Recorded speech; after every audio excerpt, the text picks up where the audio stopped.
Yes, so the Finnish party system is very, I think, similar to many West-North European party system. It built on in the traditional class cleavages that were born in the turn of the 20th century. When you have the traditional agrarian party, you had the Social Democratic Party, you had the Conservative Party / the Liberal Party, and then it developed from there. We had some communists as well, which were a fraction from the Social Democratic Party. We had more liberals, which were fractions from the Conservative Party, and so on. So it's a very traditional European party system, which for the very long time was also very stable. As they call the European party systems, they froze. They kind of like stayed way beyond how the class cleavages themselves change. So the party system was way more solid than the class cleavages. But eventually they started to melt as well, the party system. I think two changes are noteworthy. First, the Green movement in the 80s, which happened pretty much around Europe at the same time, started to develop, and it's now today it has consolidated, and it's a relatively large force in Finnish politics. And also the second one is, of course, the populist right-wing populist movement that in Finland it merged at first time already in the 60s in the form of the Rural Party. But Rural Party was a different animal than these contemporary right-wing parties, populist parties. But this, of course, the latest one, the Finns Party, came out in '95, and since then it has developed into a very, very strong force in Finnish politics. And basically, that development alone has, I wouldn't say shattered, but fragmented more the party system that was already very fragmentized. So it's a very big change. We see it now, we had the election. It's going to be really hard to put up a coalition government because there aren't any very large parties as the Social Democratic Party used to be, or the Center Party. Now we only have like lots of medium-sized parties, lots of like interim-sized parties, and some small parties. So it's going to be really hard. It's a fragmented party system. We think, of course, as political scientists, that the proportional system, that is probably what you are after as well, that the proportional system creates the party system, the Duverger's law. Yeah, strength that it is proportional. You get all kinds of representation. Ours, without the electoral thresholds that they have, for example, in Sweden, is very, very proportional. We have lots of parties. So, in some sense, that's a strength. But of course, the weakness is one that I mentioned already, is that we have too many parties.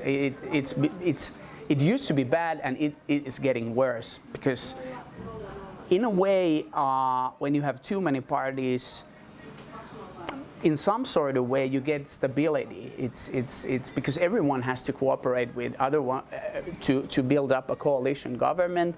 Then you have this kind of like a consensual culture of cooperation all the time going on. But on the other side, you have, it's very ineffective. It's hard to make decisions because you have to please so many parties at the same time. The previous, not this government that just ended, but the one before that, Jyrki Katainen's government, the six-pack, as they called it. So when you have 6 parties out of 8 parties that are represented in the parliament, you see that there's a you have to please very many interests at the same time, and also at the same time you would have to make political decisions that reach tens of years, decades away from this area. We have the climate change, we have the pension system in Finland, all kinds of very hard decisions. In a way, when you have many parties involved, that sort of decision-making can become easier, but in Finland, at least, it has been quite hard to make any kind, because you have to, there are particular interests of the parties which you have to, all the time you have to please them. I think that's the main weakness of the system. Well, I think the main thing that has been proposed publicly has probably been the electoral thresholds, what they have in Sweden, so to cut out the really, really small parties. But I think that in the current situation that we have 5 parties that are above 10% but below 20%. There, you can't set 10%, and even if you set a 10% threshold, then you would still have many, many parties. So I think because the small parties are not the problem. You can always give something small, for example, the Swedish People's Party.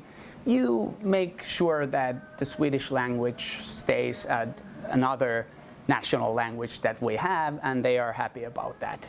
For Christian Democrats, I don't even know what they want, probably something conservative, do with religion. But you can please those little parties, that's not the problem. But the problem is that when you have lots of mid-sized parties, you can't solve that problem with those kinds of measures.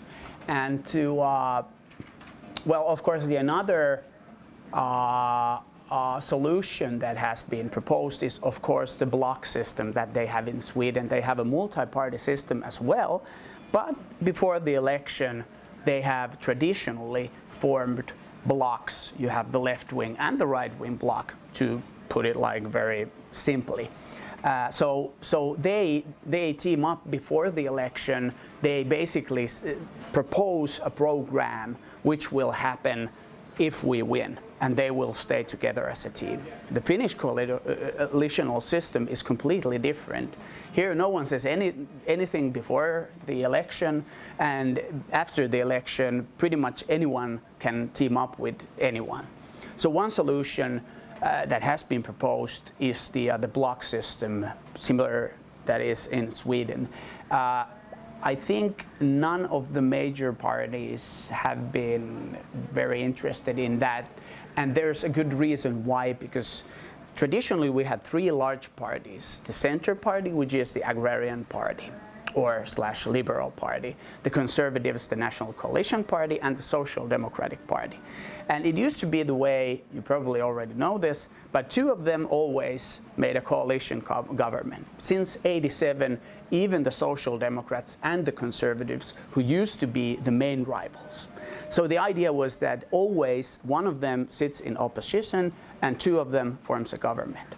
Now, if you think about it, it's a quite good situation for the large parties. You can be in every second government coalition, so to speak. But if you have the block system, it might become, as it has been in Sweden, the leftist bloc ruled very long time, then the rightist bloc took over, and they had ruled not as long as the left-wing bloc, but for a long time. So what I'm trying to say is that the large parties, or now the medium-sized parties, they don't really have much incentive to tie themselves into any kinds of blocks, because there's a risk that they will end up on the losing side. For example, at the current moment, which has been, I think, at least since the 70s, the situation is that the right-wing bloc, the traditional right-wing parties, the bloc is larger than the left-wing bloc. The left-wing bloc has diminished all the time since the 70s, basically. And now if you consider the Finns as part of the right-wing bloc would rule from this day until 100 years. So they might have an incentive to propose a bloc system, because that would end up them in the government all the time, but the left-wing bloc doesn't have an incentive to do that. So it's a very tricky situation, but I can't come up with any kinds of how to break the situation. It's a very hard situation. So I mean, it started from, I can't even remember, but it was well over 20. Could have been even 24. You can check this from sources, but it eventually came down, and I can't remember when it was said to be 18, but it has been that quite a long time. And now there are people who are saying that it should be decreased down to 16. I'm pretty sure that the reason for saying that is that the turnout in Finland, electoral turnout, has decreased since the 60s, basically. So they probably hope that it will come up. Well, it did come up a bit now in the previous election.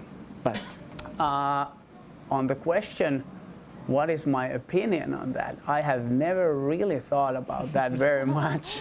But I can't really see the difference of being 16 and 18 in terms of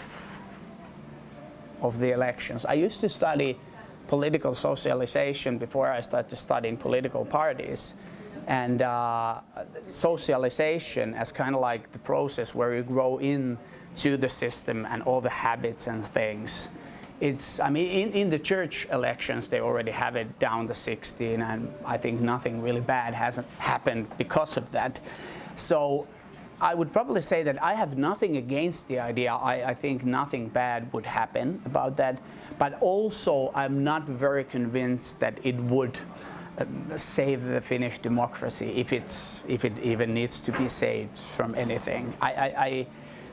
Of course, you get the two age cohorts that size. I don't know how big are there. I mean, in terms of people, you get, of course, that extra, or the people who vote within those cohorts should be much less than the older cohorts if they behave similarly as youth behaves now in terms of elections. But you get that more, probably doesn't affect very much to anything, doesn't do any harm, but I'm suspicious about the idea that it would somehow miraculously save, even if we lower it down to like 12-year-olds. I'm not sure if that's going to be the trick for saving the democracy, if it needs to be saved. That is probably the case if we look at what has happened to the initiatives. Most of them have gone nowhere at all when they enter the parliament. They just basically kill them down because, well, there are two components. One is, of course, that the ideas are populist in the sense that they are not supported by the elite, but there's also the idea that the elite, especially the parliamentarians, don't like the initiatives very much because it narrows down their power and position in the decision-making process. I know this, that they don't like that very much. Of course, there's differences between parliamentarians, but in general, they don't like very much the initiatives because it also gives them extra work, stuff that comes outside from the box. They have to react to it differently, and so on. It's an interesting question, that especially the populist angle in that. But I think that if you ask from the wider group of people, you will always get a populist angle in a sense. And also, I mean, the initiatives have to go through the review, which is done actually quite nearby at the Ministry of Justice, and it's hard to put something very radical into them. Of course, it's more radical than what the elite would do, but then again, they have the tools to kill them down if they don't like them, and I'm not sure if that's a good idea. I wouldn't put up an instrument of popular will if I had to every time kill the popular will when I hear the popular will, because then you will reveal yourself as the elite, as the bad Caesar that doesn't like what the popular will is. It has been quite popular, which I suppose in some way tells us that it has been something that people wanted to have. I think some people wanted it. Probably they were even academics and state bureaucrats who wanted to save democracy. They wanted it, but it has proved out to be quite popular, based on how many of the initiatives have gone through, how much they have gained support. Is that a good thing? I suppose it's a good thing if we want people to participate in a democracy. But then again, it's not. It can turn out to be a bad thing if nothing happens. I think the only initiative that has gone through is about the same-sex marriage thing, which could also be said, especially in the right wing, the conservative side of the table, as one of elite's own initiatives. That same initiative was in the parliament before it became a citizens' initiative. So yeah, it has to do, the goodness and the badness has to do something with how well it satisfies the democratic component that we are wishing it to somehow enhance. If people are satisfied that they can do these initiatives no matter what happens to them, and they feel better in a democracy because of that, then it's a good thing. But if they get more frustrated because nothing happens to the initiatives, then it can become a very bad thing for a democracy, considering that at the same time the traditional political parties have lost much of their trust, engagement with the people. So it could be that it works on the other direction as well. It's not even the parties, how many of they are or whatnot, but and I think this is a general trend throughout the West, what has happened, I would say like since 70s, 80s, that politics, as it has internationalized, it has become more like administrative, professional thing. In Finland, for example, I study elite decision making. I know pretty well how the system works within. It's very much run by first state bureaucrats who are experts in everything. Politicians are not experts. They know more than the mass of people knows, but not nearly as much. So it's a very professionalized, professional-driven affair, and that is one thing that has brought populism. It's kind of like a counter force when people don't really understand about politics anymore. Even the parties don't understand about politics anymore. Then you have people who simplify things, and of course it's a it's somewhat worrying, but at the same time, I think it's in a way a necessary reaction to what the system has become, very professional driven, I would say undemocratic in many ways, because of the very wide coalitions, because of the administration driven system. It's a professional system, and in that way I think we might be even moving to a better direction, because the differences between the parties are now again, you like 10 years ago, even 20 years ago, you couldn't tell the difference between the large parties. I could, of course, I'm a professional, but the ordinary people, it was, if you didn't know the history of the parties, it would have been almost impossible to tell the difference between them. Everyone talked the same, looked the same.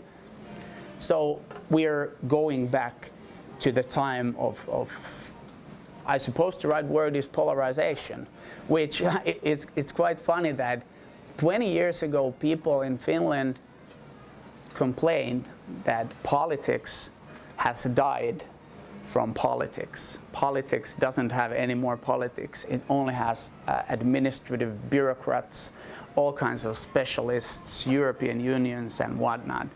And now when you have politics has come back to politics, as they say. It has returned to politics. Now people are extremely worried that it's so polarized. I don't know. I mean, if you look from the dictionary, democracy refers usually to pluralistic democracy, which means that there are many kinds of opinions over a matter. But at some point of history, it started, at least it appears that it started to mean something else. than the pluralist idea of democracy or society, that you have many kinds of opinions. Now that we have many kinds of opinions, people are horrified, or at least some of the people are horrified.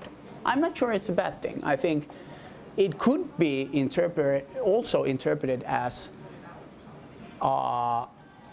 vitality of democracy, that democracy really works because it allows all kinds of opinions to come forward if there are those kinds of opinions. But of course, I realize that if we talk about the populists, it could also be very harmful for the system, considering what has happened in the history of Europe when right-wing populists have taken over. So of course, I'm aware of that, but in a way, it's a complex matter. It has many faces, I would say. I think that the textbook answer would be that because they get their power from the large mass of people, or that's how they put it. Of course, they are very monolithic organizations, very strong leaders, and who control the movement. But they like to portray things that they get their power from the majority of the people, which in some cases might be even true. So what is the other side of the coin is, of course, that if you are in a minority, then they might come after you. It's like if you take just the crude idea of majority democracy, then it means that the majority there are no minorities. So of course that is the most obvious threat. But it's an interesting question, I think, because the idea of minorities, the constitutional idea of minorities especially, is actually quite a new invention in politics. So it's not an easy question. You can just say that because the minority is always defined by some majority, and you have to, it's not God-given fact, it's defined by someone. So it's but I would also want to add that when we discuss about the threats of populism, we rarely think what are the benefits of populism. I think I referred to them already. They might, in the best scenario, give some people who feel that they have been left out from the political game, they might give them a voice, empowerment, encouragement. They might start to feel that, oh, hey, I'm also part of this thing, which might lower their enthusiasm to go down to the streets, to wear yellow vests and smash things. So in the best scenario, it would act like a sort of ventilation system for the frustration that has been built. There's always going to be some frustration. And I think if the populism, or what we call populism, manages to filter this frustration through the establishment, through the institutionalized mechanism of representative democracy, without anyone getting killed or any cars being burned or anything like that, then it has succeeded. And I think that could also be possible. We have had protest movements in Finland earlier. We had the Rural Party, which is the predecessor of the Finns Party. And no one got killed, nothing bad really happened. People who were frustrated, who belonged into a social class that was to some extent forgotten, got their voice out, they calmed down, no riots were held, nothing really happened. So I would like to add this to the story as well, that it's not only about the threats. I think they are being overemphasized probably. Of course, because the people who are the elite is worried about their position, so they have every sense and incentive to emphasize only the threats. But there might be some justified claims as well. For example, considering globalization, things like that, it's undeniable that there are lots of people who have been left completely alone under globalization. And if this movement somehow gives those people, I don't know, encouragement, empowerment to calm down, to feel secure about the future without killing anyone, without beating up anyone, without burning anything, then it has succeeded. And I think that could be possible. I think, or I believe, or I guess that the view, this populism thing, I might have given a different kind of answer than some people. I hope. Because it's a very typical thing in Finland and elsewhere in the Western world, I think, to just focus on the threat and not think about, because there's a reason why this thing developed, and there are some good claims behind that. It's not just that it just came because people are bad or something like that.